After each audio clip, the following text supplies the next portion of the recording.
Outside, the night was cold, dark, and miserable. The rain poured down without stopping, beating hard against the windows of number 10 Castle Road. But inside the small living room, everything felt warm and peaceful. Old Mr. Warner and his son Ronald were sitting at a little wooden table playing chess. Mrs. Warner sat close by, watching them with a soft smile. She loved evenings like this. Her husband and her son were good friends, and they enjoyed spending time together. "Ronald is such a good boy," she thought. "We waited so many years for him. I was almost 40 when he was born. But we're a happy family, and that's all that matters." Ronald was young and full of laughter, and his parents often laughed with him. They didn't have much money, but they were still a very happy little family. Neither Mr. Warner nor Ronald spoke while they played. They were both deep in thought. The only sound was the rain hitting the windows, louder now, almost angry. Suddenly, Mr. Warner looked up. "Listen to that rain," he said. "Yes, it's a terrible night," Ronald replied. "Not a good time to be out." "But isn't your friend Miles Morris coming tonight?" "That's right," Mr. Warner nodded. "He said he'd come around 8. But with this rain—" He didn't finish because Ronald suddenly raised his head. "Listen, there's someone at the door." "I didn't hear anything," his father said, but he pushed his chair back. He walked toward the front door. Mrs. Warner got up too and began to tidy the table. A moment later, they heard Mr. Warner's voice from the hallway. Come in, Miles. What a night to be out. Give me your coat. Come into the living room. It's warm in here." Cold air rushed into the house as the door opened. Mrs. Warner and Ronald felt it immediately. Then Mr. Warner returned with a large, red-faced man. "This is my old friend, Miles Morris," he said proudly. "We were friends long ago. We worked together before Miles went to India." Miles nodded politely. "Pleased to meet you," he said. "Pleased to meet you, Mr. Morris," Mrs. Warner answered. "Come and sit down," Mr. Warner said. "It's warm by the fire." "Thank you," the big man said, lowering himself into a chair. "Let's have some whiskey," Mr. Warner said cheerfully. "You must be freezing." He brought out a bottle, and the two old friends began to drink and talk. The Warner family listened with interest as their guest spoke. And Miles had many stories, strange ones, wonderful ones, stories from far, far away. After a while, Miles stopped talking. Mr. Warner turned to his wife and son. "Miles was a soldier in India for 22 years, he said proudly. "India is an amazing place." "Yes," Ronald said. "I'd love to go there one day." "Oh, Ronald," his mother cried softly. She didn't want to lose her son to a faraway land. "I wanted to go to India too," Mr. Warner added, smiling. "But—" "It's better for you here," Miles said quickly. His voice had a strange firmness, almost fear. "But you saw so many strange and wonderful things in India," Ronald insisted. "I want to see them too." The soldier put his glass down suddenly. "No," he said sharply. "Stay here." Mr. Warner laughed nervously. "Your stories were interesting, though.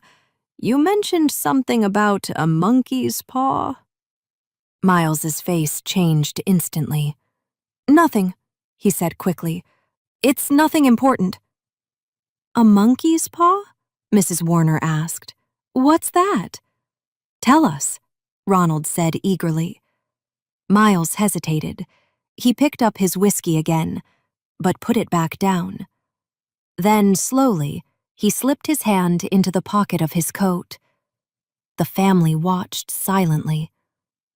"What is it?" Mrs. Warner whispered. Miles pulled out a small object. Ronald stepped forward. His mother moved back, afraid. But Ronald took it and examined it. "It's a little paw," he said softly. "A monkey's paw. Why do you keep this in your pocket, Mr. Morris?" The soldier leaned forward. "This monkey's paw," he said quietly, "is magic." Ronald laughed, but the soldier did not. "Don't laugh, boy," he said seriously. "You're young.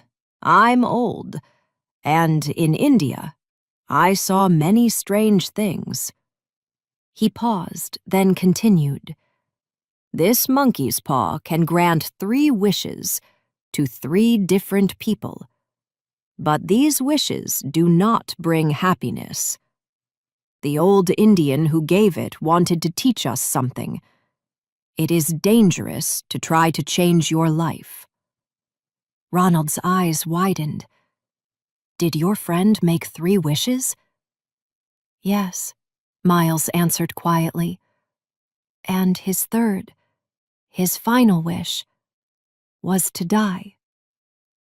Mr. and Mrs. Warner gasped. Ronald swallowed nervously. "Did he die?" Ronald asked softly. Miles nodded. "He had no family. His things were sent to me. The paw was with them, but he told me about it before he died." "And what were his first 2 wishes?" Ronald asked. "I don't know," Miles said. "He refused to tell me." Everyone fell silent. Finally, Ronald asked, "And you? Did you make wishes?" "Yes," Miles whispered. "I was young once. I wanted many things. Money, a new car." He stopped, swallowed hard, and continued. "My wife and my daughter died in an accident. In that car. After that, I didn't want the money, so my last wish was to lose it." The room felt heavy. The Warner family stared at the sad, broken face of the soldier. "Why keep the paw?" Mr. Warner asked softly. "You don't need it. Give it to someone else." Miles shook his head quickly. "Give it? I cannot. It brings unhappiness." "Well, give it to me then," Mr. Warner said. "No!" Miles cried. "You're my friend. I can't." Then he sighed deeply. "I cannot give it to you, but you may take it if you wish. But remember, it brings sorrow." Mr. Warner reached out without hesitation. "What do I do?" he asked. Miles looked sick with fear. "Nothing," he whispered. "What should I do?" Mr. Warner repeated. Finally, the soldier answered in a low, slow voice. "Take the paw in your right hand and make your wish. But be careful. Think before you speak." Mrs. Warner suddenly stood up and went to prepare dinner. Her husband smiled at her. "What should I wish for?" "We need money, of course," she laughed. She thought for a moment. "Well, I'm getting old now. Sometimes it's difficult to do everything. Perhaps I need 4 hands instead of 2.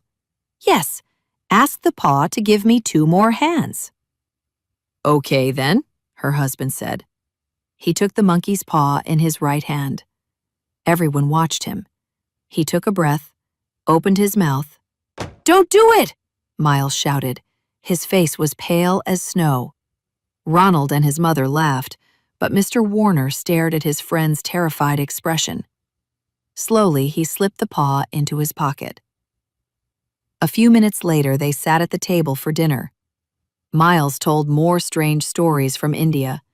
His voice and the warm meal helped them forget about the paw. When the evening finally ended, it was very late.